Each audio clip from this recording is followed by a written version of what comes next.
வணக்கம். சற்று முன் கிடைக்கப்பெற்ற மிக முக்கியமான செய்தி ஒன்று வெளியாகி உள்ளது.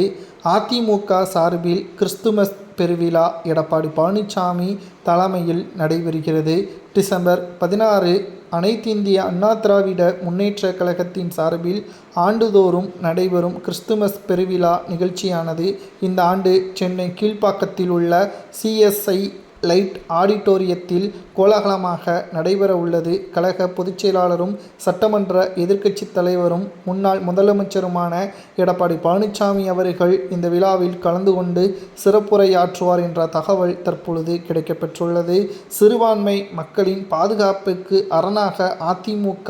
இது தொடர்பாக அதிமுக தலைமை 16/12/2025 வெளியிட்டுள்ள அறிக்கையில் முக்கிய தகவல்களும் இடம்பெற்றுள்ளன.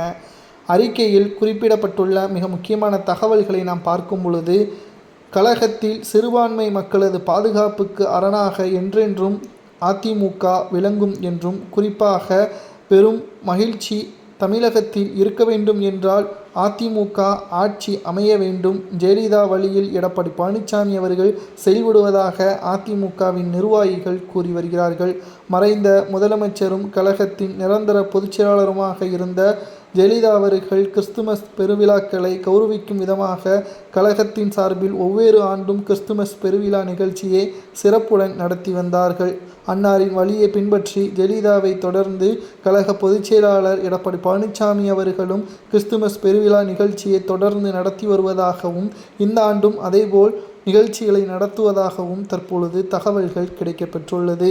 மேலும் திரளானோர் பங்கேற்பு வருகின்ற வியாழக்கிழமை நடைபெறவுள்ள நிலையில் பிரம்மாண்ட கிறிஸ்துமஸ் பெருவிழாக்கள் அரசியல் தலைவர்கள் மட்டுமின்றி கிறிஸ்துவ சமுதாயத்தின் முக்கிய பிரமுகர்களும் கலந்து கொண்டு சிறப்பிக்க உள்ளதாகவும் தகவல்கள் கிடைக்கப்பெற்றுள்ளது. ஆனால் இந்த நிகழ்ச்சியில் OPS அவர்கள் கலந்து கொள்வாரா? அவரும் ஆண்டுதோறும் கிறிஸ்துமஸ் நிகழ்ச்சிகளை நடத்துவதும் குறிப்பிடத்தக்கது. இந்த முறை ஒரே சமயத்தில் எடப்பாடியும் OPSம் கிறிஸ்துமஸ் விழாவை நடத்தினால் அதிமுக கூட்டணியில் OPS அவர்கள் இருப்பார் என்றும் கூறப்படுகிறது. ஆனால் OPS அவர்கள் இருக்கும் இடத்தில் ஒருபோதும் எடப்பாடி இருக்க மாட்டார் என்று அவரது ஆதரவாளர்களும் தெரிவித்து வருகிறார்கள்.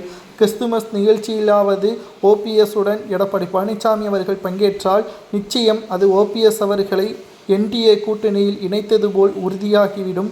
பொறுத்திருந்து பார்க்கலாம். 2026 சட்டசபை தேர்தலில் OPS அவர்கள் NDA கூட்டணியில் இடம்பெறுகிறாரா என்பதற்கு இதுவே ஒரு முன் உதாரணமாக அமையும். ஒருவேளை கிறிஸ்துமஸ் நிகழ்ச்சியில் கலந்து கொள்ளவில்லை என்றால் நிச்சயம் தாவேகாவுடன் தான் OPS அவர்கள் கூட்டணி வைப்பார் என்றும் கூறப்படுகிறது.